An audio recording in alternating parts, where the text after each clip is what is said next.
बरेचसे विद्यार्थ्यांकडनं होणारी चूक अशी होती जी मला आढळली, की त्यांना असं वाटतं की व्याकरण केलं, इंग्रजीचं व्याकरण केलं की आपल्याला हा एमपीएससीचं इंग्रजी प्रश्नपत्रिका सोपी जाईल.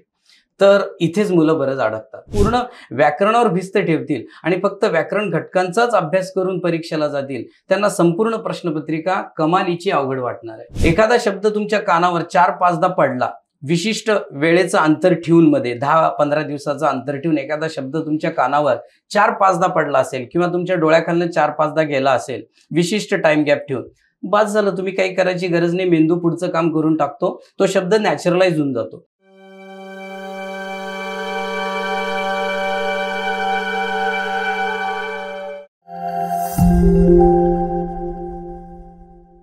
नमस्कार, मी किरण निंबोरे, वास्तव कट्ट्यावरती आपल्या सर्वांचं स्वागत. आपल्या सर्वांना माहिती आहे की सध्या संयुक्त पूर्व परीक्षा गट ब आणि गट क ची परीक्षा झाली, त्याची आन्सर की आली, विद्यार्थी रिझल्टची वाट पाहत आहेत. आणि हे सगळं होत असताना मुख्य परीक्षेचा ज्यावेळेस अभ्यास करत असतो त्यावेळेस सगळ्यात महत्त्वाचा प्रश्न असतो इंग्लिश आणि मराठीचं ग्रामर. आणि कारण आपण पूर्व परीक्षेला जनरल स्टडीचा अभ्यास केलेला असतो, त्याच्यामुळे मुख्य परीक्षेला त्यापेक्षा जास्त वेगळा म्हणजे मराठी आणि इंग्लिश. आणि आपल्याला माहिती आहे की इंग्लिशची भीती ही लहानपणापासूनच शालेय जीवनामध्ये असते, कॉलेजच्या जीवनामध्ये पण इंग्लिशची भीती असते. आणि विद्यार्थी फेल कशात होत होते तर ते इंग्लिशमध्ये, कारण पूर्वीपासूनच इंग्लिशची भीती होती. आणि तीच भीती MPSCमध्ये देखील असते. ग्रामरमध्ये विद्यार्थ्यांना इंग्लिश ग्रामरमध्ये मार्क पडत नाहीत, मराठी ग्रामरच्या मार्कवरती पोस्ट करतात.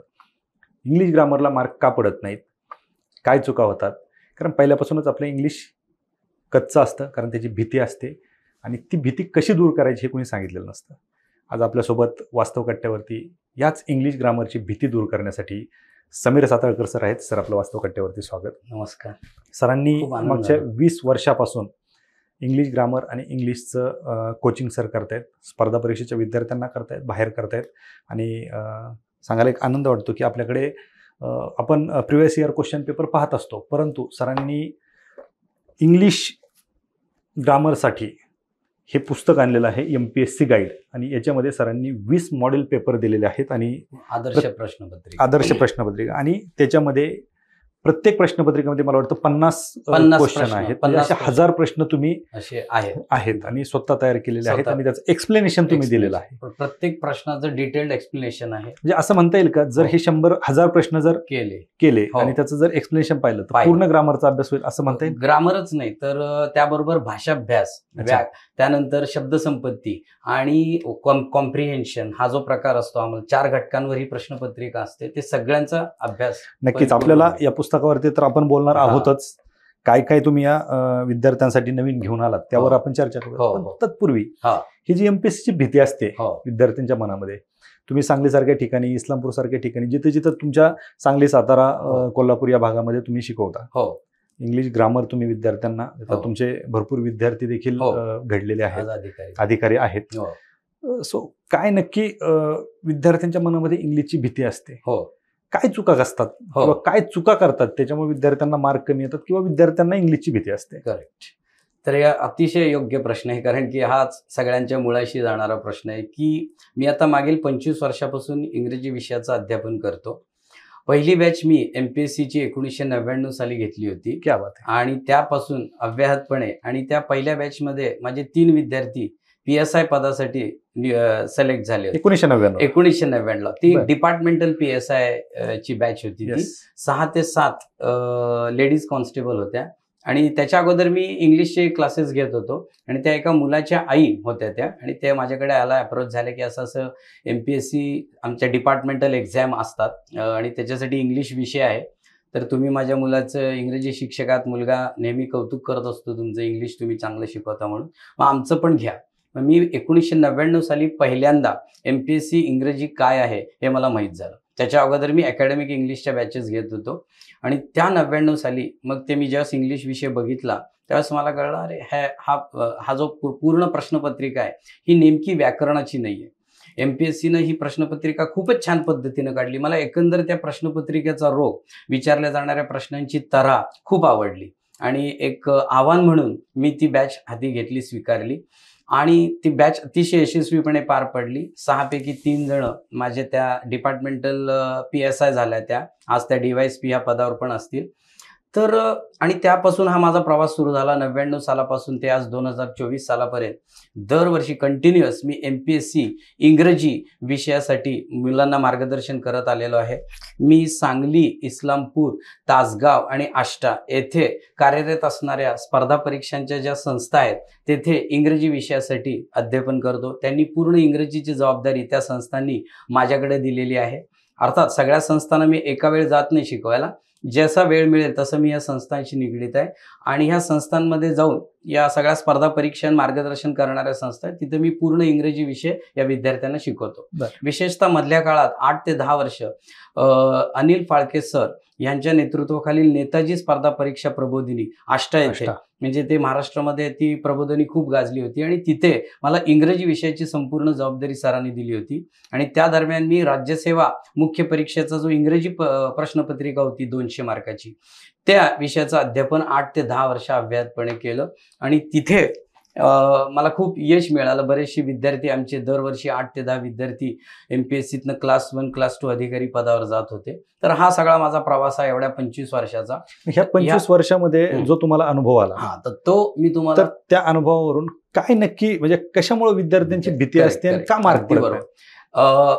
मी इंग्रजी IBPSचं इंग्रजी पण शिकवतो, मी स्टाफ सिलेक्शनचं पण इंग्रजी शिकवतो. पण मला वैयक्तिक मी मराठी म्हणून नाही, मला MPSCचं इंग्रजी पहिल्यापासूनच खूप आवडतं. कारण स्टाफ सिलेक्शन आणि IBPSच्या इंग्रजीमध्ये प्रेडिक्टेबिलिटी खूप आहे. म्हणजे तुम्हाला माहित असते की कोणत्या क्रमांकाचा प्रश्न कोणता राहणार आहे. IBPS आणि स्टाफ सिलेक्शनच्या प्रश्नपत्रिका उचलल्या तर तुम्हाला माहिती आहे की ह्या क्रमांकापासून ह्या क्रमांकापर्यंत तुम्हाला फिल इन द ब्लँक्सचे क्वेश्चन आहेत, म्हणजे क्लोज सेंटेन्सेसचे क्वेश्चन आहेत. ह्या प्रश्नापासून ह्या प्रश्नापर्यंत तुम्हाला पॅराजंबलचे क्वेश्चन आहेत. हा प्रश्न तुम्हाला कॉम्प्रिहेन्शन असणार आहे. हा प्रश्न तुम्हाला एरर डिटेक्शनच विचारणार आहे. म्हणजे entire paper can be predicted properly. Okay, म्हणजे ही पूर्ण पेपर जे आहेत IBPSचे आणि स्टाफ सिलेक्शनचे हे प्रिडिक्टेबिलिटीवर बेस्ड आहेत. म्हणजे तुम्हाला अगोदरच माहित असते की ह्या क्रमांकापासून ह्या क्रमांकाचा प्रश्न हा ह्याच घटकावर आधारित आहे. त्यामुळं बऱ्यापैकी एक प्रकारचे कम्फर्ट असतो या इंग्रजीचा अभ्यास करताना. पण MPSC इंग्रजी प्रश्नपत्रिका अशी आहे की जरी त्यांनी सांगितलंय की आमचे सगळे प्रश्न हे ग्रामर, सेंटेन्स पॅटर्न, व्होकॅब्युलरी आणि कॉम्प्रिहेन्शन या 4 घटकावर आधारित जरी असले तरी ती विचारण्याची पद्धत ही खूप अनप्रिडिक्टेबल आहे. म्हणजे कोणत्या प्रश्नाला कोणता प्रश्न म्हणजे कोणत्या घटकावर कोणत्या क्रमांकाला कोणता प्रश्न विचारतील हे MPSCनं आतापर्यंत कधीही ते निश्चित केलेलं नाहीये. म्हणजे एक प्रश्न तुमचा ग्रामरचा झाला की दुसरा प्रश्न व्होकॅबचा टाकतील, तिसरा प्रश्न एरर डिटेक्शनचा टाकतील, चौथा प्रश्न फिल इन द ब्लँक्सचा असेल, 5वा प्रश्न परत लँग्वेज स्किल तपासणारा टाकतील.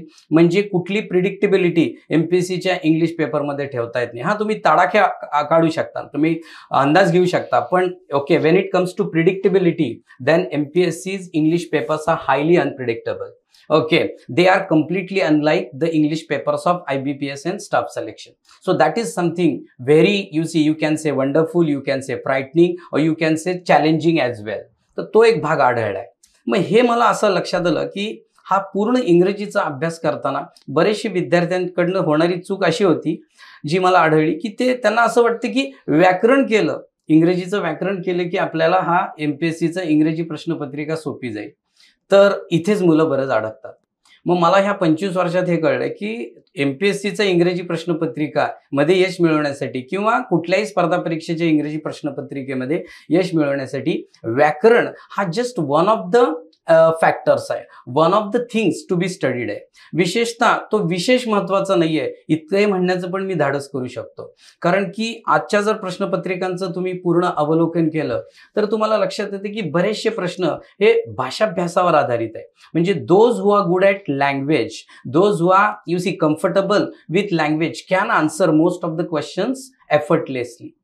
Those who just want to learn grammar will find entire question paper very challenging and difficult. याचा अर्थ असा आहे की जे पूर्ण व्याकरणावर भिस्त ठेवतील आणि फक्त व्याकरण घटकांचाच अभ्यास करून परीक्षेला जातील त्यांना संपूर्ण प्रश्नपत्रिका कमालीची अवघड वाटणार आहे.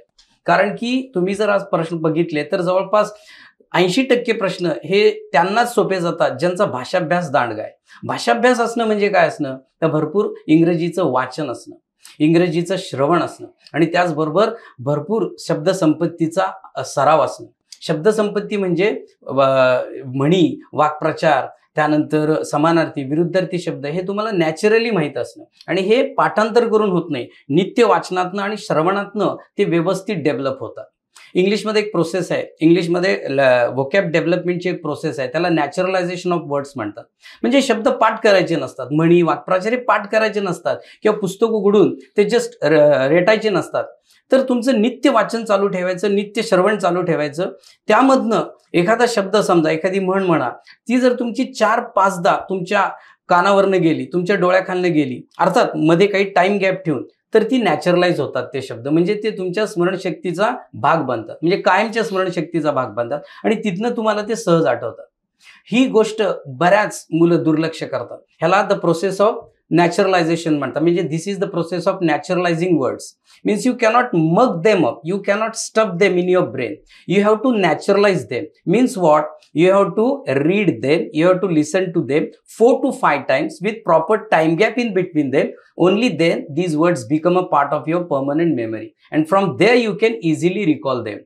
Not only for a few months, but they you see remain with you for years together. याचा अर्थ असा आहे मुलांनो, की एखादा शब्द तुमच्या कानावर 4-5दा पडला, विशिष्ट वेळेचं अंतर ठेवून, मध्ये 10-15 दिवसाचं अंतर ठेवून एखादा शब्द तुमच्या कानावर 4-5दा पडला असेल किंवा तुमच्या डोळ्याखालनं 4-5दा गेला असेल, विशिष्ट टाइम गॅप ठेवून, बस झालं. तुम्ही काही करायची गरज नाही, मेंदू पुढचं काम करून टाकतो, तो शब्द नॅचरलाइज होऊन जातो आणि तिथनं तो तुम्हाला कधी आठवतो. बऱ्यापैकी कितीतरी वर्ष तो शब्द तुम्ही विनासायास रिकॉल करू शकता. आणि अशाच पद्धतीनं आपली शब्दसंपत्ती वाढत असते. शब्दसंपत्ती वाढण्याची प्रोसेस ही खूप धीम्या गतीनं होत असते, लक्षात घ्या. अतिशय संथ गतीनं होत असते. ह्याला खूप कष्ट लागतात, ह्याला खूप पेशन्स लागतं आणि इथेच मुलं बरेचशी नांगी टाकतात. तर ही जी प्रोसेस आहे, ह्याच प्रोसेसमधनं तुम्ही शब्दसंपत्ती खूप उत्तमपणे वाढवू शकता. थोडा वेळ लागतो, तो झाला भाग. त्यानंतर वाचन आणि श्रवण या गोष्टीकडे मुलं बिलकुल लक्ष देत नाही आणि ती सर्वात मोठी चूक आहे. कारण हा पेपर आहे ना, हा भाषेचा पेपर आहे. जे पेपर सेटर्स आहेत त्यांना तुमची भाषा तपासायची आहे, त्यांना तुमच्या व्याकरण पारंगततेमध्ये विशेष रस नाही, हे पेपरचं अनालिसिस करून कुणीही सांगेल. त्यामुळे तुम्ही जेवढी भाषा वाचाल, जेवढी भाषा तुम्ही ऐकाल, तेवढी तुमची भाषेची ओळख चांगली होईल. तुम्हाला कळायला लागेल, अरे शब्दांची मांडणी कशी तयार होते, शब्द एकत्र येऊन वाक्य कसे तयार होतात, वेगवेगळ्या वाक्यांची जडणघडण कशी असते, 4-4, 5-5 वाक्य एकत्र येऊन एक विचार कसा व्यक्त करतात. ह्या गोष्टी म्हणजे भाषेचं अंतरंग आपल्याला केवळ वाचनातनं आणि श्रवणातनं, तेही दीर्घकाळाच्या वाचनातनं आणि श्रवणातनं हळूहळू उलगडायला लागतं. त्याचबरोबर शब्दसंपत्ती पण तुमची हळूहळू, मी जसं सांगितलं तशी क्रमाक्रमाने वाढायला लागते. पाठांतराचा काही प्रश्नच नाही, घोकमपट्टी त्याच्यात कामच करत नाही. आणि हा जो कालावधी आहे हा 6 ते 8 महिने चालला पाहिजे. 6 ते 8 महिने हा कालावधी चालल्यावर तुम्हाला अतिशय मनात एक कम्फर्ट तयार होतो इंग्लिशच्या बाबतीत. म्हणजे तुम्ही जे वाचाल ते कळायला लागतं, तुम्ही जे ऐकाल ते समजायला लागतं. तुम्हाला शब्दाची मांडणी, वाक्याची रचना ही अशी जवळची आणि अंगवळणी पडते. तुम्हाला आपोआपच कळायला लागतं की ह्या शब्दानंतर नॅचरली हे शब्द येणार आहे, ह्या वाक्यानंतर आपोआपच हे वाक्य फॉलो होईल. ही गोष्ट, ही जाण वाढते. त्याचबरोबर व्होकॅब्युलरी वाढलेली असते. आणि यानंतर विद्यार्थ्यांना लक्षात द्या, यानंतर मग तुम्ही व्याकरणाकडे बघितलं तर उत्तम. कारण की ही अशी स्टेज असते की ह्या स्टेज नंतर तुम्हाला व्याकरण सहज कळायला लागतं. भाषेच्या अगोदर व्याकरणाच्या फंदात पडला तर त्रास होणारच. व्याकरण हे कधीही भाषेच्या मागणं शिकायचं असतं. ज्यावेळेस तुम्ही भाषेमध्ये पूर्णपणे कम्फर्टेबल असता त्याच वेळेस तुम्ही व्याकरणाकडे लक्ष द्यायचं. कारण त्यानंतर काय होतं, व्याकरणाची एखादी कन्सेप्ट ज्यावेळेस तुम्ही वाचता त्यावेळेस ती समजून घेण्यासाठी भाषेची ताकद मागे उभी असते तुमच्या. म्हणजे एखादी भाषेची कन्सेप्ट तुम्ही शिकला की लगेच भाषेमध्ये 4-5 वाक्य तयार करून मनानं तुम्ही ती कन्सेप्ट चेक करू शकता आणि त्यामुळे ती फार सोपी वाटायला लागते. जसं आपल्या मातृभाषेत आपण व्याकरण शिकताना व्याकरणाची कुठलीही संकल्पना आपल्या मातृभाषेच्या ताकदीच्या आधारे आपल्याला सहज कळते. सहज आपण त्याच्यात 4-5 वाक्य तयार करून बघू शकतो आणि ती संकल्पना विनासायास कळते. हीच पद्धत इंग्रजीत वापरली गेली पाहिजे, जी विद्यार्थी वापरत नाही. त्यांना वाटतं की व्याकरण पहिला शिकलं पाहिजे, व्याकरणाचं पहिला समजले पाहिजे, नियम कळले पाहिजेत, वाक्याची रचना, कर्ता, कर्म, क्रिया विशेषण, त्यानंतर ते कॉम्प्लिमेंट, ह्या सगळ्या गोष्टी आम्हाला कळल्या पाहिजेत. तसं नाहीये. भाषा समजताना ह्या गोष्टीची विशेष बाऊ करायची गरज नाही. भाषा आपल्या गतीनं, आपल्या लयानं समजत जाते आता पहिलीपासून इंग्रजी आपल्याला शिकवायलाच घेतात, त्यावेळेस ते तुम्हाला व्याकरण शिकवतात का? नाही. पहिला ते तुम्हाला भाषेचा प्रवाह, ओघ, भाषेचा छंद, भाषेचं वाचन, भाषेचं श्रवण यावरच त्यांचा भर असतो, जेणेकरून भाषेची हळूहळू तुमची ओळख होते, भाषामध्ये तुम्हाला पारंगतता येते, भाषा आपला अंतरंग उघडून दाखवते आणि त्यानंतर काही वर्षांनी म्हणजे 5वी 6वीला ते तुम्हाला व्याकरणाची ओळख करायला चालू करतात, कारण त्यावेळेपर्यंत तुमची भाषा चांगली झाल्यामुळं व्याकरण तुम्हाला सोपं जातं. आणि हीच पद्धत मित्रांनो मी 25 वर्षात राखलेली आहे. मला असं वाटतं की माझे विद्यार्थी यशस्वी होण्याचं कारण मी पहिला त्यांना भाषेकडे नेले, मी त्यांना भाषेत पारंगत केलंय, मी त्यांना भरपूर भाषा वाचायला लावली, ऐकायला लावली आणि नॅचरलायझेशनची जी प्रोसेस आहे त्या पद्धतीनं व्होकॅब डेव्हलप करायला लावली. आणि त्यानंतर ज्यावेळेस ते कम्फर्ट झाले त्यावेळेस त्यांना मी ज्यावेळेस व्याकरणाकडे नेलं त्यांना ते खूपच सोपं गेलं, पटकन कळायला लागलं. व्याकरणामध्ये काही नसतं. व्याकरणामध्ये मग क्लॉज येऊ द्या, सिम्पल कॉम्प्लेक्स कंपाऊंड येऊ द्या, ऍक्टिव्ह पॅसिव्ह व्हॉइस येऊ द्या, त्यानंतर डायरेक्ट इनडायरेक्ट येऊ द्या, क्वेश्चन टॅग येऊ द्या, अनलेस कुठलाही प्रकार भाषेच्या ताकदीनंतर इतका सहज वाटायला लागतो. मी कुठली एखादी व्याकरणाची कन्सेप्ट आणली, क्लॉजची आणली, सिम्पल कॉम्प्लेक्सची आणली, ऍक्टिव्ह पॅसिव्हची आणली, तर भाषाची ताकद असते ती इतकी सहजपणे त्या सगळ्या कन्सेप्ट कळतात. नवे मुलं स्वतःच 7-8 वाक्य तयार करून दाखवतात मला, सर हे असंच ना, ह्यालाच ऍक्टिव्ह पॅसिव्ह म्हणायचं ना, ह्यालाच पॅसिव्ह म्हणायचं ना, सर क्लॉज हे ऍडजेक्टिव्ह क्लॉज तुम्ही म्हणताय ते असं आहे ना, हे काय, हे 10 वाक्य आम्ही करून बघितली, बरोबर आहेत कसं सुंदर. त्यावेळेस त्यांना ते सगळं समजलेलं असतं. हा जो काथ्यकूट करावा लागतो किंवा जे ट्रिक्स असतात त्याची काही गरज राहत नाही, लिटरली काही गरज राहत नाही, किंवा ते सगळे नियम लक्षात ठेवायची काही गरज राहत नाही. नियम नंबर 1, नियम नंबर 25 काही नाही. भाषेचा नियम कळला, व्याकरणाची संकल्पना कळली की भाषेत पटकन 7-8 वाक्य तयार करून ती संकल्पना तुम्ही ओळखू शकता. पण सर आता याच्यामध्ये म्हणताय की भाषा आधी आली पाहिजे. हो. एक तर पहिली गोष्ट तुम्ही म्हणताय की 6 ते 8 महिने तुम्ही आधी वाचन आणि श्रवण करा. तो कालावधी तेवढा जातो. पहिली गोष्ट एमपीएससीचा अभ्यास करत असताना विद्यार्थ्यांकडे तेवढा वेळ नसतो, कारण मुख्य परीक्षेचा ज्यावेळेस रिझल्ट येतो, बरोबर, पूर्व परीक्षेचा ज्यावेळेस रिझल्ट येतो त्यावेळेस हे विद्यार्थी तयारी करतात. हा एक भाग. दुसरा भाग, तुम्ही जर म्हणताय की भाषा जर तुम्हाला जमली तर तुम्हाला ग्रामर जमेल. बिलकुल. मराठी तर लहानपणापासून शिकतो आम्ही. करेक्ट. मराठी आम्हाला जमते, बरोबर, तरी पण मराठीचं ग्रामर जमत नाही. मराठीचं ग्रामर जमत नाही, पण त्याला दुसरं इंग्लिशचं ग्रामर कसं जमेल? बिलकुल. तुम्हाला असा समज आहे, ग्रह आहे की मला मराठीचं ग्रामर जमत नाही. भाषा एकदा तुम्ही शिकायला लागला की नाही, भाषेमध्ये तुम्ही कम्फर्टेबल झाला की नाही, तर ग्रामर तुम्हाला नकळत समजलेलं असतं. हे वाक्याकडे लक्ष द्या. When you follow language, grammar follows you as a slave. Okay, when you become good at language, you become good at grammar subconsciously. Okay, you need not be aware of the fact that your grammar is up to the point or not. You happen to be good at grammar. You see, grammar knowledge is developed subconsciously. Okay, you just have to follow language. याचा अर्थ असा आहे की जेव्हा तुम्ही भाषेला follow करता तेव्हाच लँग्वेज तुम्हाला ग्रामर तुम्हाला फॉलो करत असतं. तुम्ही एकदा भाषेत पारंगत झाला की व्याकरणाचे सगळे रूल्स तुम्ही सबकॉन्शियसली समजून घेतलेले असतात. त्यामुळं तुम्हाला जर कोणी मुद्दामून विचारलं तर त्यामुळे ते येत नाही. पण लक्षात आलं मी काय म्हणलं, ज्यावेळेस तुम्ही लँग्वेज फॉलो करता व्याकरण तुम्हाला फॉलो करतं, आणि ज्यावेळेस तुम्ही भाषेमध्ये पारंगत होता त्यावेळेस तुम्ही व्याकरणाचे बरेचसे नियम, 99% नियम हे सबकॉन्शियसली समजून घेतलेले असतात. तुम्हाला ते कळलेले असतात, फक्त ते व्यक्त होत नाही. तुम्हाला कोणी सांगितलं कॉन्शियसली तर ते सांगता येणार नाही. आता मी माझ्या इंग्लिश मिडियमच्या मुलांकडनं कधी कधी एमपीएससीचे पेपर सोडून घेतो, त्यांना ते बरोबर सुटतात. पण ज्यावेळेस मी विचारतो ना की हे उत्तर तू कसं शोधलं, ते म्हणतात असंच, मला असं वाटलं लँग्वेजच्या जोरावर. पण त्यांनी तो व्याकरणाचा रूल बरोबर वापरलेला असतो, पण त्याला सांगता येत नाही की हाच रूल त्यानं वापरला. ते का होतं? कारण तो रूल त्याला सबकॉन्शियसली लक्षात आलेला असतो, दीर्घ भाषाभ्यासामुळे, भाषेच्या दीर्घ संपर्कामुळे. पण जर तुम्ही व्याकरणाकडे वळलाच मुद्दामून आणि व्याकरण समजून घ्यायचं ठरवलंच तर ते सहज समजतं. हे इतकं सहज समजतं की तुम्हाला जास्त त्याला त्रास होत नाही, म्हणजे तुम्हाला कुठल्या शिक्षकाची गरज पडत नाही. भाषेच्या ताकदीच्या आधारे तुम्ही जर व्याकरणाकडे वळला तर व्याकरण सहजपणे समजतं, हेच मला म्हणायचं. तर तुम्ही त्यासोबत हे पण बोलत होते की 8 महिने वाचन आणि श्रवण. ठीक आहे, वाचन आणि श्रवण, काय वाचायचं काय आहे? व्हेरी गुड, तुम्ही खूपच छान क्वेश्चन विचारला. हा बऱ्याच जण प्रश्न विचारतात. वाचन, okay, you better read whatever you are interested in. Okay, I will not prescribe you any particular reading or any particular books. that is not okay prescribable. You see, go after the books okay you are interested in. Give your ears to whatever stuff that interests you, that holds your attention for a long time. That's all. म्हणजे वाचनामध्ये काही धरबंध नाही. तुम्हाला जे आवडतं ते वाचा.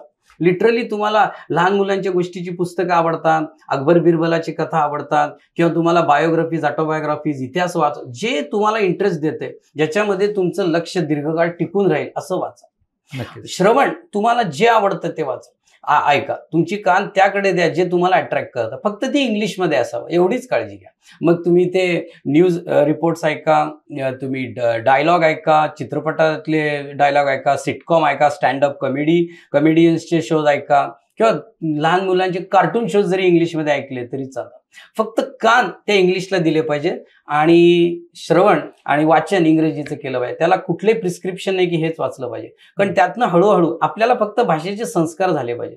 भाषेच्या, आणि हे संस्कार फक्त वाचनातनं आणि श्रवणातनंच होतात. लिखाण, मी कुठेही तुम्हाला बोललो, लिखाण खूप नंतर येतं.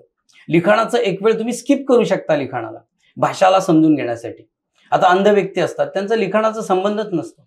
एकतर श्रवण नाहीतर वाचन, या दोनच गोष्टी अशा आहेत की ज्या भाषेच्या अंतरंगात घेऊन जातात आणि आपल्याला भाषेचा व्यवहार शिकवतात. ह्याच गोष्टी आपली व्होकॅब्युलरी डेव्हलप करतात, ह्याच गोष्टी आपल्याला व्याकरण नकळत शिकवतात. आणि ही प्रोसेस खूप लांब आहे, हे मला मान्य आहे की 6 ते 8 महिने किमान तुम्ही तुमच्या आयुष्याचे या भाषाभ्यासासाठी दिले पाहिजे. ते 6 ते 8 महिने तुम्ही जे म्हणताय ते तर आहेच, पण विद्यार्थ्यांकडे वेळ कमी असतो, आपण त्याच्याकडे येऊयात. परंतु तत्पूर्वी तुम्ही जे मास्टर गाईड हे बुक तयार केलंय, त्याच्यावरती तुमचा शेवटचा कोट आहे की give your MPSC English preparation final push. म्हणजे हे 1000 क्वेश्चन हे फायनल पुश असू शकतं का? बिलकुल. आणि मग काय आहे नक्की याच्यामध्ये? निश्चित. तर हे पुस्तक 2 ते 3 वर्षाच्या मेहनतीनंतर आज फळाला आलंय. ते आज मी घेऊन आलेलो आहे ते. तर ह्या प्रश्नपत्रिका मी स्वतः तयार केलेल्या आहेत. 25 वर्षाच्या अभ्यासानंतर एमपीएससी तुम्हाला क्वेश्चन पण तुम्ही स्वतः तयार केले, कुठून घेतलेले नाही? बिलकुल घेतलेले नाही. मी त्याच्यावर कॉपीराईट आहे माझा, तो तयार करून घेतलाय. प्रत्येक प्रश्न हा त्याच्यातला मी अतिशय विचारपूर्वक तयार केलाय. एमपीएससी ज्या पॅटर्ननं प्रश्न विचारते तुम्हाला, ग्रामरवर, सेंटेन्स पॅटर्नवर, व्होकॅब्युलरीवर आणि कॉम्प्रिहेन्शनवर, त्या संपूर्ण पद्धतीचा सखोल अभ्यास करून प्रत्येक घटकावर आव्हानात्मक प्रश्न तयार केलेत मी. आणि सर्व आव्हानात्मक प्रश्न तयार करून ह्या 20 प्रश्नपत्रिका मी तयार केल्यात. बरं, प्रश्न आव्हानात्मक उगाच अवघड करायचे म्हणून केले नाही, तर एमपीएससी त्या घटकावर किती टफ क्वेश्चन विचारू शकतो तो विचार करून ह्या सगळ्या प्रश्नपत्रिका मी तयार केलेल्या आहेत. प्रत्येक प्रश्न हा मी 25 वर्षाच्या अभ्यासाअंती आणि मला जे काही एमपीएससीचं इंग्रजीचं रहस्य कळेल ते अभ्यास करूनच तयार केलेला आहे. विद्यार्थ्यांनी तो प्रश्न सोडवताना त्यांना नक्कीच त्या प्रश्नाच्या मागे एमपीएससीला तुम्हाला काय विचारायचंय, कोणती कन्सेप्ट एमपीएससी तुमची तपासू पाहते, कोणता भाषाभ्यास तपासू पाहते, याचा विचार करूनच मी ते सगळे प्रश्न तयार केलेले आहेत. तर टोटल 20 प्रश्नपत्रिका आहेत आणि प्रत्येक प्रश्नपत्रिका 50 मार्काची आहे, तुम्हाला माहितीच आहे. असे तुम्हाला या 20 प्रश्नपत्रिकेतनं 1000 प्रश्नांची प्रॅक्टिस मिळेल. आणि हेच नाही तर प्रत्येक प्रश्नपत्रिकेची डिटेल्ड आन्सर शीट, म्हणजे प्रत्येक प्रश्नाच्या उत्तराला मी सविस्तर स्पष्टीकरण दिलंय, जेणेकरून ते उत्तर तसं का आलं, कोणत्या संकल्पनेवर ते उत्तर आधारित आहे, ते कोणत्या भाषाभ्यासावर, व्याकरणावर का व्याकरणाच्या कोणत्या घटकावर आधारित आहे, ते सगळं त्याच्यात आहे. म्हणजे विशेषतः हे पुस्तक त्या विद्यार्थ्यांना खूप उपयोगाचं आहे की जे आता मेन्सला चाललेले आहेत, ज्यांचा इंग्रजीचा स्वतःचा अभ्यास झालेला आहे, ज्यांची इंग्रजीची स्वतःची शिदोरी आहे, त्यांनी या पुस्तकाला जरूर प्रेफर करावं. ह्या प्रश्नपत्रिका सोडवल्याने तुम्हाला तुमच्या इंग्रजीची नेमकी प्रगती, दशा दिशा कळून येईल किंवा तुमचं नेमकं preparation up to the mark आहे का, कोणत्या घटकांमध्ये तुम्ही कमी पडताय, कोणत्या घटकांचा सराव तुमचा चांगला झाला, ह्याचं पूर्ण चित्र तुमच्या पुढे स्पष्ट होईल. आणि त्यामुळे तुम्हाला तुमच्या स्ट्रॅटेजीमध्ये लवकर बदल करता येईल तुमच्या फायनल एक्झामसाठी. एमपीएससीच्या सिलेबसला गृहीत धरून बनवलं पूर्ण. एमपीएससीचा जो सिलेबस आहे, एमपीएससीने इंग्रजी प्रश्नपत्रिकेसाठी जे कंटेंट्स दिलेले आहेत त्यावर आधारित, आणि 25 वर्ष मी ते शिकवतोय. दरवर्षी मी एमपीएससीच्या प्रश्नपत्रिका तपासतोय, बघतोय, त्याचा सखोल अभ्यास करूनच या आदर्श प्रश्नपत्रिका तयार केलेल्या आहेत आणि त्याचे डिटेल्ड आन्सर्स पण आहेत. त्यामुळं जे विद्यार्थी मेन्सला जाणार आहेत आणि ज्यांचा अभ्यास आता झालेला आहे आणि जे बघू इच्छित आहेत की मला अभ्यास माझा कसा आहे, मला किती मार्क पडू शकतील, कितपत माझी तयारी आहे, त्यांच्यासाठी हे पुस्तक उत्तम आहे. तुम्ही याच्यामध्ये हे जे टॉपिक दिलेले आहेत, grammar, sentence structure, error detection, vocabulary आणि कॉम्प्रिहेन्शन या 5 टॉपिक वरती हे सगळे प्रश्न आहेत. पूर्ण हे पूर्ण एमपीएससीचे प्रश्नपत्रिकाच या घटकावर आधारित असते. अच्छा. एमपीएससीचे 50 प्रश्नाचं त्यांनी असे पेपरमध्ये सांगत नाहीत की हा घटक सुरू झालाय, हा घटक सुरू झालाय, पण प्रश्नपत्रिकाच ही grammar, sentence pattern, vocabulary, error detection, comprehension या सर्व घटकांना मिळून तयार केलेली आहे. आणि प्युअर ग्रामरचे प्रश्न हे 10 जास्तीत जास्त 8 ते 10 असतात आणि बहुतांश प्रश्न हे व्होकॅब्युलरीवर आधारित असतात, भाषाभ्यासावर, ज्याची भाषा चांगली आहे, ज्याचं इंग्रजी चांगलं आहे ते तपासणारे असतात. बाकी रीडिंग स्किलचे 5, एक कॉम्प्रिहेन्शन असतं, अनसीन पॅसेज असतो. अशी ही पूर्ण प्रश्नपत्रिका आहे. म्हणजे विद्यार्थ्यांची जी काही शेवटची रिव्हिजन असते हो ते रिव्हिजन याच्यामधून होऊ शकते. 100% होऊ शकते. रिव्हिजनच होऊ शकत होते ते तर होईल, पण काय कमतरता आहे आज आपल्याकडे परीक्षेला जाताना, आपल्या ह्या कोणत्या घटकांवरच्या प्रश्नांची उत्तरं देताना आपलं मार्क्स जात आहेत हे त्यांना कळेल आणि बरोबर त्याच्यावर त्यांनी लक्ष ठेवून किंवा तो अभ्यास पटकन करून रिवाईज करून त्याचे मार्क ते जाऊ देणार नाहीत त्या परीक्षेला, असं मला वाटतं. निश्चित विद्यार्थ्यांना फायदेशीर ठरेलच ते हो. पुस्तक. परंतु तुम्ही सांगितलं की 6 ते 8 महिने पाहिजेत, कारण हो. ते 6 ते 8 महिने मला हो. खुणवत आहेत. पण विद्यार्थ्यांकडे एक 2 ते 3 महिन्याचा कालावधी असतो. बरं. आता मुलाखतीच्या किंवा आपल्या पॉडकास्टच्या शेवटी हो काय सांगाल की ह्या 2-3 महिन्यात म्हणजे पूर्व परीक्षेचा रिझल्ट लागल्याच्या नंतर हो किंवा अंदाज आल्याच्या नंतर आपण मुख्य बरोबर. परीक्षेला जाऊ शकतो. बरोबर. विद्यार्थ्यांनी या मधल्या वेळात काय केलं पाहिजे जेणेकरून जे विद्यार्थ्यांना आता मार्क पडतात बरोबर. त्यापेक्षा त्यांची सुधारणा होईल? चांगले. ज्यांच्याकडे कालावधी कमी आहे त्यांनी 3 गोष्टी स्वतःच्या तपासाव्या. कुठलंही वाक्य वाचल्यावर आपल्याला त्या वाक्याचा अर्थ, काळ आणि व्हॉइस कळतो का हे पहिला तपासावं. ही सर्वात महत्वाची गोष्ट आहे, कारण की विद्यार्थी मोठ्या प्रमाणात इथे अडतो. एक तर तो वाक्याचा अर्थ समजू शकत नाही, वाक्याचा अर्थ समजला तर ते वाक्य नेमक्या कोणत्या काळात विचारलंय ते समजू शकत नाही, आणि कधी कधी काळ समजला तर तो वाक्य कोणत्या प्रयोगात विचारलं, ऍक्टिव्ह का पॅसिव्ह, कारण त्यामुळे सुद्धा वाक्याच्या अर्थामध्ये आणि कर्ता कर्माच्या परस्पर रिलेशनमध्ये फरक पडत असतो. या गोष्टी कळत नाही. तर विद्यार्थ्यांनी पहिला हे तपासावं की आज आपली स्टेज ही आहे का, की आज आपल्याला वाक्य वाचल्या त्या वाक्याचा अर्थ, काळ आणि व्हॉइस कळतो का. जर कळत असेल तर मग विद्यार्थ्यांनी भाषाभ्यासाकडे जास्त न जाता व्याकरणाचे काही जे ठराविक घटक आहेत त्यांचा अभ्यास करून एरर डिटेक्शनकडे विशेष लक्ष द्यावं. एरर डिटेक्शन म्हणजे साधारण वाक्यामध्ये दिलेली चूक काय हे आपल्याला शोधायची असते. म्हणजे ते 2 ते 4 वाक्य देतात आणि म्हणतात ह्यातलं अचूक वाक्य कोणतं, तर ते आपल्याला ओळखता येतं का ह्याकडे बघावं. व्याकरणामध्ये एक 4-5 घटक केल्यानंतर ह्याच्याकडे जास्त द्यावं की आपल्याला दिलेल्या वाक्यामधल्या चुका ओळखता येतात का. मग त्याच्यासाठीचा जो अभ्यास आहे, त्याच्यासाठीचं जे वाचन आहे किंवा त्याच्यासाठी जो संदर्भ आहे तो तुम्ही त्या 1-2 महिन्यात कुठूनही मिळवावा आणि तो प्रयत्न करावा.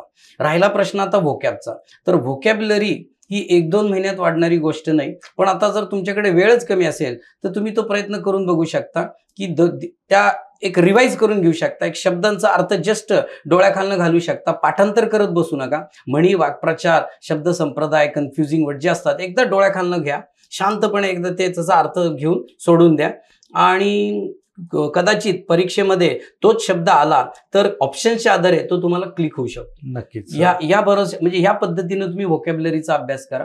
म्हणजे डोळ्याखालनं सगळी व्होकॅब्युलरी घालवा, शांतपणे त्याचा अर्थ समजून घ्या, आणि परीक्षेला ऑप्शनच्या आधारे तुम्ही त्याचा अर्थ क्लिक होऊ शकतो बरं का. हे असं असू शकतं. आणि मी तुम्हाला सांगितलंच आहे की एरर डिटेक्शनवर विशेष लक्ष द्या. रीडिंग थोडंसं जमलं तर करा त्या दरम्यानच्या काळामध्ये. आणि जे ग्रामरचे थोडे बहुत घटक आहेत जे एमपीएससी विशेष विचारतात त्याच्यामध्ये कोणकोणते सांगतो तुम्हाला. क्लॉजेस एक आहे, सिम्पल कॉम्प्लेक्स कंपाऊंड सेंटेन्सेस एक आहे, चेंज द व्हॉइस एक आहे, क्वेश्चन टॅग एक आहे, डायरेक्ट इनडायरेक्ट एक आहे, आणि WH वर्ड क्वेश्चन. या प्रसारखे जे ग्रामर आयटमवर विशेष प्रश्न असतात ते बघा एकदा. नक्कीच सर. खरं तर तुम्ही हे दिलेले सल्ले आहेत हे विद्यार्थ्यांना निश्चित फायदेशीर ठरतील, कारण आता वेळ कमी आहे विद्यार्थ्यांकडे. तुम्ही जे सांगितलं की 6 ते 8 महिने दिले पाहिजे, पण ते जे नवीन विद्यार्थी अभ्यास करतायत तर त्यांनी अभ्यासासोबत बरोबर हा कालावधी गृहीत धरला पाहिजे. आता मुख्य परीक्षा आली, परंतु मुख्य परीक्षेसाठी ज्या विद्यार्थी आता अभ्यास करतायत, कोणाचा अभ्यास झालेला आहे, परंतु त्यांच्यासाठी तुम्ही हे जे बुक तयार केलं हे मार्केटमध्ये काहीतरी नवीन आहे. पूर्ण हे याचा विद्यार्थ्यांना फायदा होईल. 100% रिव्हिजनसाठी पण फायदा होईल. रिव्हिजनसाठी पण फायदा होईल आणि ज्यांनी अभ्यास सुरू केलेला आहे त्यांनी ह्याच्यातल्या 1-2-3 प्रश्नपत्रिका सोडून तुम्हाला हे कळू शकेल की आपण कितपत प्रश्नांची उत्तरे देऊ शकतो आणि कोणकोणत्या घटकांवर आपला अभ्यास चांगला आहे. मला आवडलेली आणखी एक गोष्ट ही की प्रश्न दिलाय पण त्याचं उत्तर लगेच तिथं दिलेलं, तुम्हाला मेंदूला चालना देण्यासाठी वाव आहे. प्रश्नपत्रिका सोडवायची आहे तुम्ही आणि मग तुम्ही त्याच्या काय चुकलंय त्याच्या डिटेल्ड आन्सर तुम्हाला दिले, तुम्ही क्रॉस चेक करू शकता आणि प्रत्येक घटकाचा परिपूर्ण समावेश असणाऱ्या ह्या प्रश्नपत्रिका आहेत. तुम्हाला नक्कीच फायदा होईल. नक्कीच अशी मला याची खात्री आहे. विद्यार्थ्यांनी एकदा ते पाहिलं पाहिजेत आणि माझी विनंती असेल की आपल्याला जर इंग्लिशमध्ये मार्क वाढवायचे असतील तर हे तुम्हाला फायदेशीर ठरू शकतं. एकदा तुम्ही मार्केटमध्ये उपलब्ध आहे, सगळे उपलब्ध आहे, एकदा पाहून घ्या. मास्टर गाईड असं ह्याचं नाव आहे. येस, माझं नाव समीर सताळकर खाली लिहिलंय. आमचे पब्लिशर्स सचिन राजपूत सर अशी दोघांची ठळक नावं पहिल्याच पानावर आहेत. आणि master guide group B and group C services 20 model papers असं ठळक त्या पहिल्या मुखपृष्ठावर तुम्हाला ते दिसेल. नक्कीच. आणि जर याच्यात काही सुधारणा सुचवायच्या असतील किंवा तुम्हाला आवडलं असेल, तुम्हाला प्रतिक्रिया द्यायच्या असतील, त्याच्यावरती सरांचा नंबर देखील आहे. तुम्ही सरांशी कॉन्टॅक्ट करू शकता. काही अडचण असेल, ग्रामरच्या संदर्भात अडचण असेल, परीक्षेच्या संदर्भात अडचण असेल, निश्चित सरांशी तुम्ही कॉन्टॅक्ट करू शकता. जाताना एवढंच सांगतो विद्यार्थ्यांना की एक जर जमत असेल तर एक 6 ते 8 महिने आयुष्याची देऊन ही भाषा व्यवस्थित समजून घ्या. कारण हा पेपर परत सांगतो व्याकरणाचं नाहीये तर भाषेचा आहे, तुमच्या शब्दसंपत्तीचा आहे, तुमच्या वाचन कौशल्याचा आहे. त्यामुळे आयुष्यातली जमली तर 6 ते 8 महिने व्यवस्थित बाजूला काढून हा विषयाचा अभ्यास करा. तुम्हाला नक्कीच एमपीएससी इंग्रजी एमपीएससी इंग्रजीमध्ये चांगलं यश मिळेल. एमपीएससी नाही, सगळ्याच परीक्षांसाठी. आणि मला किरण सरांचं मी विशेष आभार मानतो की मी एका साध्या सांगली शहरातनं आलोय पण त्यांनी मला समजून घेतलं. मी त्यांच्याकडे आलो, त्यांची माझी ओळख नाही, जस्ट मी त्यांना भेटलो आणि मला विशेष आनंद झाला की त्यांना मला एवढं व्यासपीठ त्यांनी आज मिळवून दिलं. मला बिलकुल कल्पना नव्हती की मला एवढं मोठं व्यासपीठ मिळेल आणि माझं पुस्तक हे तुमच्यापर्यंत मला पोहोचवता येईल. तर त्यांनी हे जो उपक्रम चालू केला आहे वास्तव कट्ट्यामध्ये की अतिशय जे गुणवंत आहेत किंवा आपापल्या क्षेत्रात धडपडणारे आहेत त्यांना आवाज देण्याची, ओळख देण्याची, त्याच्याबद्दल मला खरंच खूप छान वाटतं त्या उपक्रमाबद्दल. हा उपक्रम असाच चालू. माझ्यासारखे सांगली शहरातले आणि एवढ्या निमशहरी शहरातनं येऊन धडपडणाऱ्या विद्यार्थ्यांना आणि लोकांना तुम्ही चांगला वाव देता त्याबद्दल तुमची विशेष आभार. आणि हा उपक्रम असाच पुढे चालू राहावं, याला उदंड प्रतिसाद मिळेल. नक्कीच. धन्यवाद मला बोलवल्याबद्दल. थँक्यू.